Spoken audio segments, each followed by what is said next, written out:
పిల్లల విషయం జాగ్రత్తగా ఉండండి. భయంకరమైన దినాలు.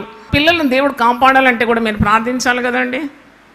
అకాల మరణానికి మన పిల్లలు గురి కాకుండా ఎంత కన్నీళ్ళు గార్చి ప్రార్థించాలి కదా. న్యూస్ ఉండండి. ఇంకా ఏంటి పిల్లలాట? Behave your age, behave your age. నీ వయసు ఎంతనో అలా ప్రవర్తించు.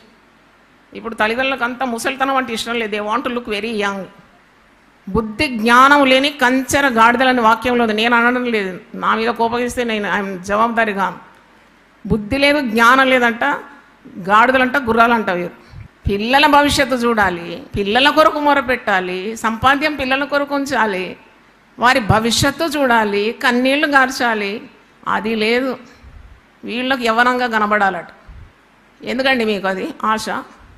ఉన్నది ఉన్నట్టుండండి. యథార్థంగా ప్రవర్తించే వారికి ఆయన ఏ మేలు చేయక మానడు. యథార్థవంతుల గుడారము వర్ధిల్లుతుంది. యథార్థవంతుల త్రోవ రాజమార్గము. యథార్థవంతులను బలపరచుటకు ఆయన కనుదృష్టి లోకమంతటా సంచరిస్తుంది. తర్వాత ఇంకో పాయింట్ కూడా చెప్తాను. భర్త ఏమో పిల్లలు తిడితే భార్యను తిడుతూ ఉంటాడు, భార్యనేమో భర్తను తిడుతూ ఉంటుంది. పిల్లల ముందే ఈ కలహాలు. నువ్వు చేసినందుకే పిల్లలు పాడైనారు.